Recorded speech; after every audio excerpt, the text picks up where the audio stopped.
आज के इस विशेष वीडियो में हम आपके लिए भगवान शिव की एक बहुत ही सुंदर और प्रेरणादायक पौराणिक कथा लेकर आए हैं, जो हमें ये सिखाती है कि अनजाने में किया गया भी शुभ कर्म किस प्रकार जीवन और मृत्यु के बाद भी कल्याण का मार्ग खोल देता है।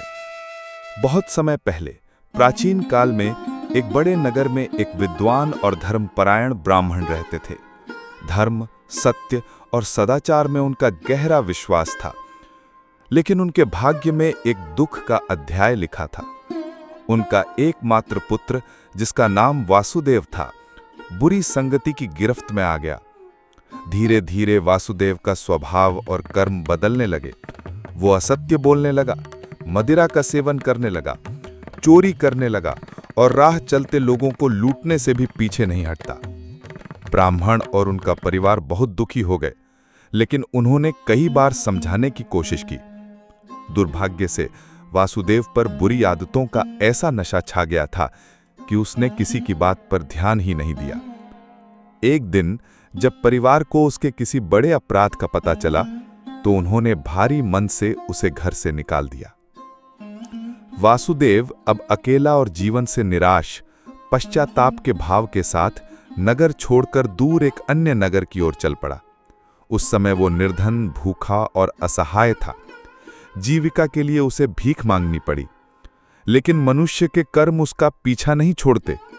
जल्द ही उसके पिछले पापों के फलस्वरूप उसे कुष्ठ रोग हो गया। उसका शरीर धीरे धीरे गलने और सड़ने लगा।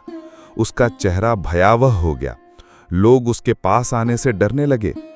एक समय में जो अपने घर का लाडला था, वो अब राह के किनारे पड़ा जीवन काट रहा था।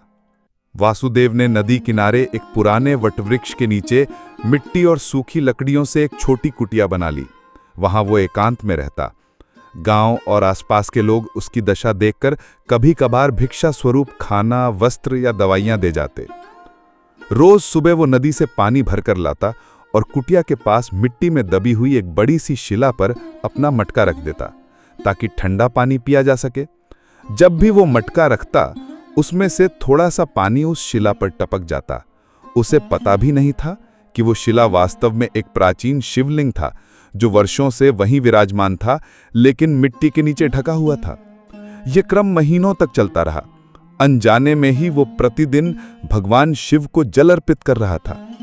एक दिन जैसे ही वो नदी से जल भरकर आया और मटका उस शिला पर रखा, उसका थका हुआ शरीर वहीं गिर पड़ा। उसकी सांसें थम गई। उसी क्षण आकाश में एक हलचल हुई। भयावह यमदूत प्रकट हुए, जो उसे लेकर यमलोक जाने वाले थे। लेकिन तभी चारों ओर दिव्य प्रकाश फैल गया। आसमान से एक सुंदर सुनहरा विमान उतरा। उसमें से तेजस्वी और दिव्य स्वरूप के शिवदूत निकले। उनका चेहरा करुणा और कृपा से भरा हुआ था। शिवदूतों ने यमदूतों से कहा, रुको, ये तुम्हारे साथ नहीं जाएगा। ये नरक का नहीं, बल्कि शिवलोक का अधिकारी है। यमदूत हैरान थे। उन्होंने कहा, लेकिन इसने तो जीवन भर पाप ही किया है। चोरी, झूठ, दुराचार, इसका पूरा जीवन पापमय था। इसके कारण परिवार ने भी इसे त्याग दिया। ये तो नरक में जाने योग्य है।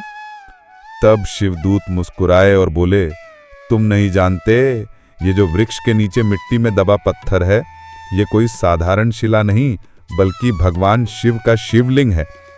इस ब्राह्मण ने अपने अंतिम दिनों में अनजाने में ही सही प्रतिदिन शिवलिंग पर जल अर्पित किया है।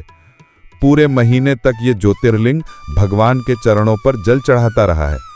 यही पुण्य इसे तुमसे बचाकर शिवलोक ले जाने के लिए पर्याप्त है।